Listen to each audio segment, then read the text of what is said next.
نحمده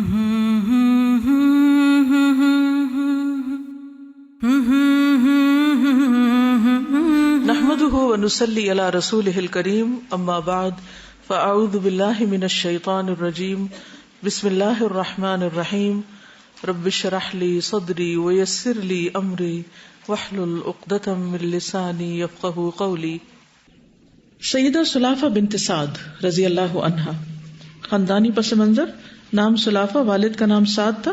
سلافہ کی شادی زمانے جاہلیت میں طلحہ بن ابی طلحہ کے ساتھ ہوئی اور اس نے کئی بیٹوں کو جنم دیا۔ ان بیٹوں کے نام یہ تھے: مصافح، حارث، کلاب اور جلاس۔ اس خاندان نے اپنے تئیں یہ عزم کر لیا تھا کہ رسول اللہ صلی اللہ علیہ وسلم کے ساتھ انتہا درجے کی دشمنی کرنی اور جتنا زیادہ ہو سکے آپ کے ساتھ کینہ اور بغض رکھنا ہے۔ انہوں نے اسی پر بس نہیں کیا بلکہ لوگوں کو بھی اس بات پر برانگیختہ کیا کہ جتنا زیادہ وہ رسول اللہ صلی اللہ علیہ وسلم اور ان کے پیروکار مسلمانوں کے ساتھ کینہ، بغض اور دشمنی کر سکیں کریں، یعنی صرف خود نہیں دشمنی کی، اوروں کو بھی ابھارا۔ اس خاندان نے اس دن اپنی کمینگی کا کھل کر مظاہرہ کیا جب یہ جنگ احد میں حصہ لینے کے لیے نکلا تھا تاکہ جنگ بدر میں اپنے پیاروں کے قتل کا بدلہ لے سکیں۔ سلافہ قریش کی خواتین کے ساتھ روانہ ہوئی تاکہ یہ عورتیں مل کر اپنے مردوں کا حوصلہ بلند کر سکیں، ان کے دلوں میں جوش و ولولہ پیدا کریں تاکہ وہ بہادری کے ساتھ میدان جنگ میں مسلمانوں کا مقابلہ کریں اور اپنے مقتولین کا بدلہ لے سکیں۔ ان عورتوں نے اپنے مردوں سے کہہ رکھا تھا کہ دیکھنا کہیں مسلمانوں کے ہاتھ گرفتار نہ ہونا، ہم ٹھوک کر مقابلہ کرنا، شیر بن کر میدان میں کودنا۔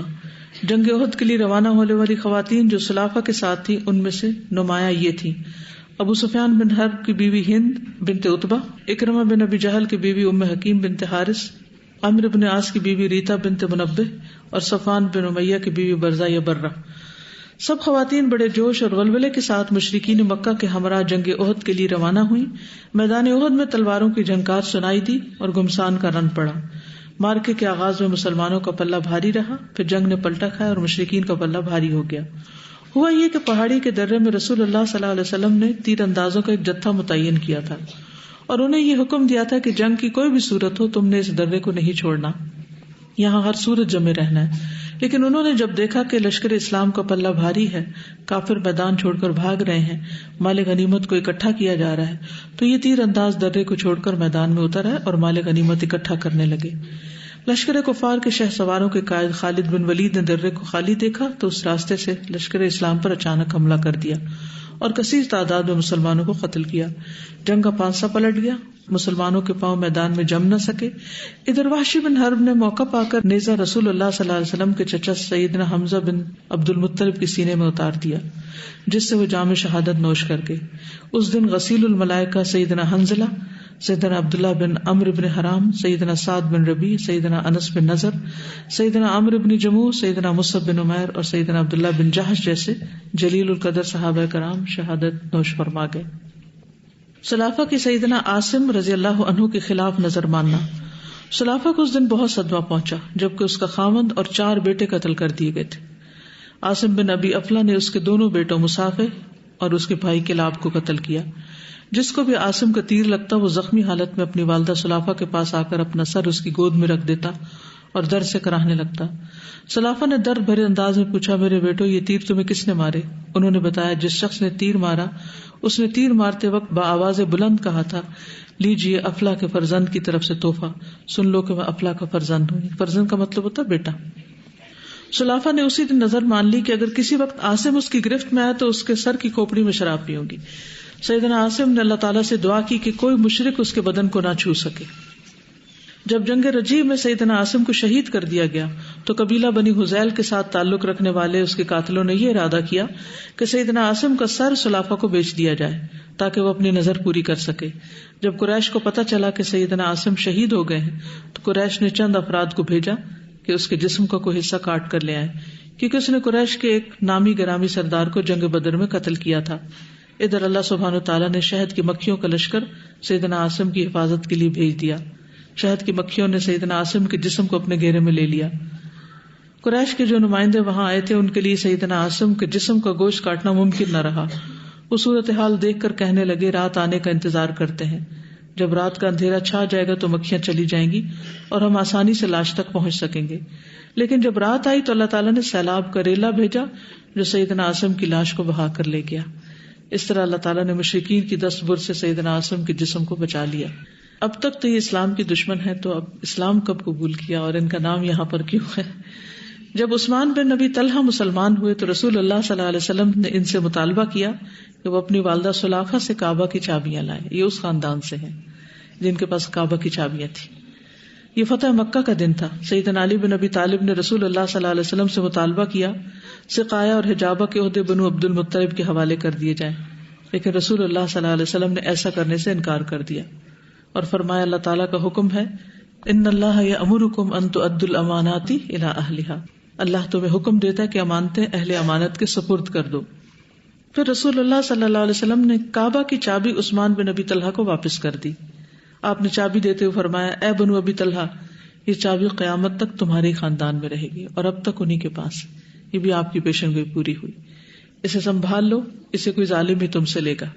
جب عثمان بن ابی طلحہ نے چابی اپنی والدہ سلاخہ کو واپس کی تو سلاخہ دیکھتی ہی رہ گئی. اس کے وہم و گمان میں بھی نہیں تھا کہ یہ چابی واپس ملے گی. لیکن جب اس نے رسول اللہ صلی اللہ علیہ وسلم کی طرف سے عام معافی کا اعلان سنا کہ آپ نے فرمایا اذهبوا فانتم الطلقاء، جاؤ تم سب آزاد ہو، تو اسے یقین ہی نہیں آ رہا تھا کہ اتنی بڑی معافی کا اعلان بھی ہو سکتا ہے.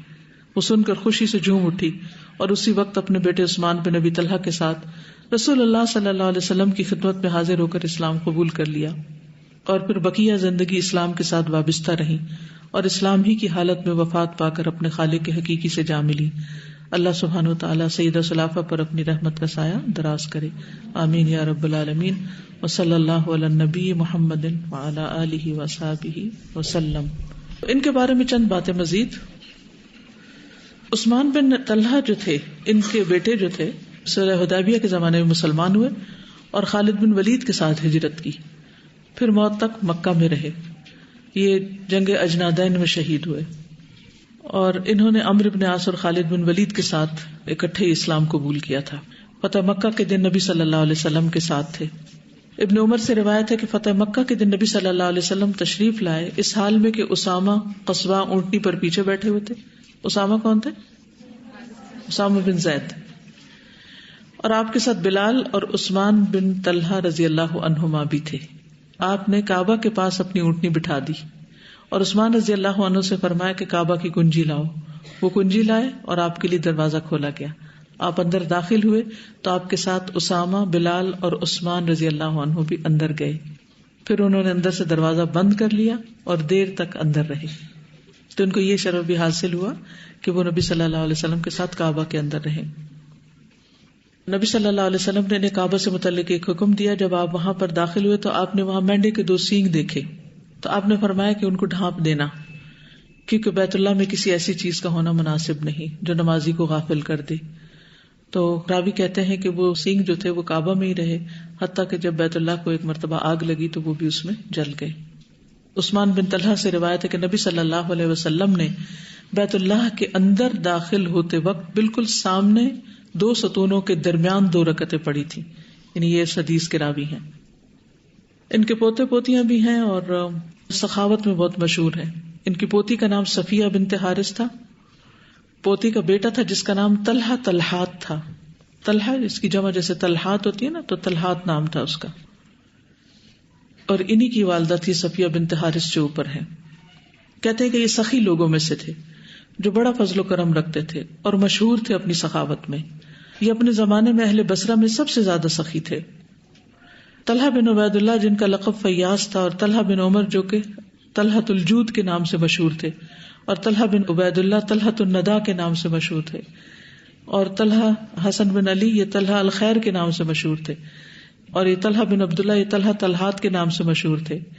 اور یہ نام اس لیے ان کے لیے رکھا گیا کیونکہ یہ سب سے زیادہ سخی تھے. باقی سب بھی جود اور ندا اور یہ سخاوت ہی کے لیے لفظ استعمال ہوتے ہیں، تو یہ سب کے سب بہت سخی تھے. حضرت عائشہ جو تھی وہ صفیہ جو ام طلحہ طلحات تھی ان کے گھر جایا کرتی تھی. انہی کے گھر آپ نے دیکھا تھا کچھ بچیاں بغیر دوپٹے کے نماز پڑھ رہی ہیں، تو آپ نے فرمایا تھا کہ کوئی بچی بغیر دوپٹے کے نماز نہ پڑھے. ان کا پڑپوتا تھا منصور بن عبد الرحمن.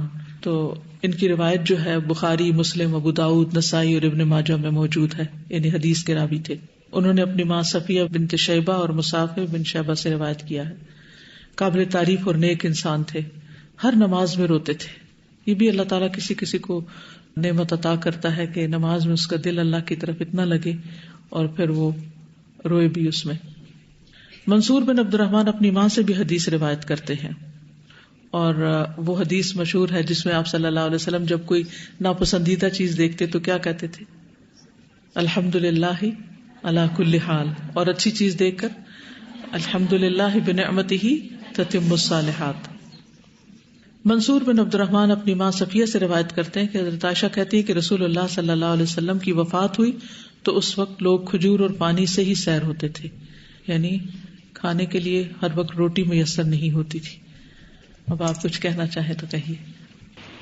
سیدہ حرملہ بنت عبد الاسود رضی اللہ تعالی عنہا مہاجر کی مہاجرہ بیوی، نام حرملہ، والد کا نام عبد الاسود بن جزیمہ تھا. یہ قبیلہ بنو خزاعہ سے تھی. ان کے خاوند کا نام جہم بن قیس بن عبد شرحبیل تھا جو بنو عبد الدار بن قصی سے تھے. سیدہ حرملہ اور ان کا خاوند جلد اسلام قبول کرنے پر راضی ہو گئے تھے. جب انہوں نے ایک بہترین دین کو پا لیا تو اسے فوراً قبول کر لیا. ان دونوں نے قریش سے بہت زیادہ اذیت بھی اٹھائی، خاص طور پر وہ محاصرہ جو دین اسلام کے پیروکاروں پر مسلط کر دیا گیا تھا اور مسلمانوں کا کھانا پینا بند کر دیا تھا. یہ دونوں بھی اس محاصرے کی زد میں آ گئے تھے. کچھ باضمیر رشتہ دار محاصرے میں پھنسے ہوئے لوگوں کے لیے چوری چھپے کھانے پینے کی اشیاء وہاں پہنچاتے. پھر جہم اپنی بیوی حرملہ کے ساتھ حبشہ کی طرف دوسری ہجرت کرنے والوں کے ساتھ روانہ ہوئے. یہ 6 نبوی میں انہوں نے ہجرت کی تھی، نبی صلی اللہ علیہ وسلم کے جو اسلام کی دعوت دینے کے 6 سال بعد دوسری ہجرت. تاریخ پڑھتے ہیں آپ تو اس میں آتا ہے نا ہجرت حبشہ اولا ثانیہ، تو یہ ثانیہ میں تھے. تو انہوں نے اپنی بیوی کے ساتھ کی. ایک اور روایت سے ہمیں پتہ چلتا ہے کہ ان کے 2 بیٹے بھی ساتھ تھے. ایک کا نام عمر اور دوسرے کا نام خزیمہ تھا. بعض نے ان کی بیٹی کا نام خزیمہ بتایا ہے. ٹھیک ہے، بعض روایات میں آتا ہے کہ خزیمہ بیٹا نہیں تھا، بیٹی تھی. بہرحال بیوی بچوں کے ساتھ ہی ہجرت کر گئے. حبشہ میں دونوں میاں بیوی کی ملاقات سیدنا عثمان بن عفان رضی اللہ عنہ اور ان کی بیوی سیدہ رقیہ بنت رسول اللہ صلی اللہ علیہ وسلم کے ساتھ ہوئی. یعنی خود آپ کی بیٹی بھی ہجرت کر کے گئی تھی. ان لوگوں نے دین قائم کیا تھا، ان لوگوں نے دین ہم تک پہنچایا ہے اتنی قربانیاں کر کے. ہم اپنے پارٹ پر دیکھیں ہم کیا قربانیاں کر رہے ہیں. ہمیں تو اپنے نیند اور آرام کی قربانی کرنا بھی مشکل لگتا ہے، باقی کیا قربانیاں کریں گے. اسی طرح یہ دونوں سیدنا جعفر بن ابی طالب اور ان کی بیوی سیدہ اسماء بنت امیس سے ملے. وہ بھی وہاں گئی ہوئی تھی. حضرت جعفر جو تھے حضرت علی کے بھائی تھے. مزید ان کی ملاقات زبیر بن عوام اور ابو سلمہ بن عبد الاسد اور ان کی بیوی سیدہ ام سلمہ اور دیگر مہاجرین کے ساتھ ہوئی. حبشہ میں سیدنا جہم اور ان کی بیوی حرملہ کو مہاجرین نے خوش آمدید کہا اور ان سے اپنے ان مسلمان بھائیوں کے حالات معلوم کیے جو مکہ معظمہ میں رہائش پذیر تھے، کیونکہ کوئی واٹس ایپ تو ہوتا نہیں تھا کہ پتہ کرتے کہ پیچھے کیا ہو رہا ہے. کوئی ہجرت کر کے اتنا لمبا سفر کر کے جاتا تو ہی اس کو پتہ چلتا کہ پیچھے کے حالات کیا ہیں، کہ قریش ان کے ساتھ کیا سلوک کر رہے ہیں. حبشہ کے مہاجرین رسول اللہ صلی اللہ علیہ وسلم کے حالات معلوم کرنے کے لیے بے چین تھے. انہیں آپ کے ساتھ ملاقات کا بہت شوق تھا. دونوں نے ہر مہاجر بھائی کے سوال کا تسلی بخش جواب دیا. اسلام کی زیر سایہ سعادت مند گھرانہ.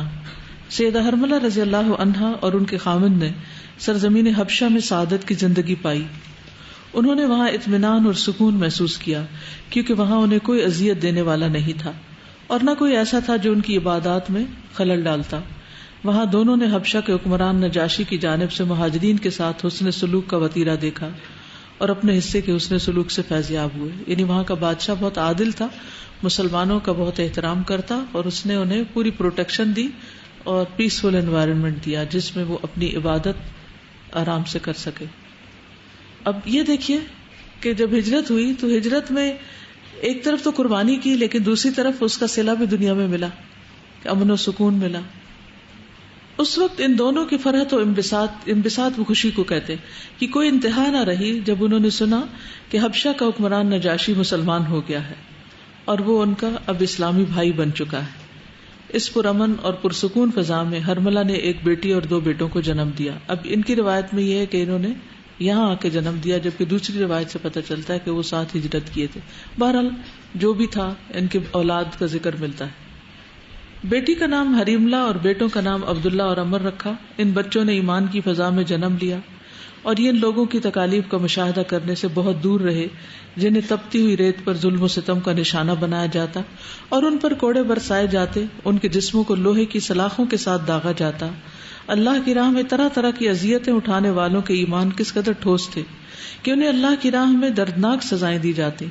میں کبھی سوچتی ہوں کہ ہم میں سے اگر کوئی اس دور میں ہوتا تو کیا حال ہوتا. ہم میں سے کتنے لوگ ایمان پر قائم رہتے اور واقعی اس کو قبول کرتے.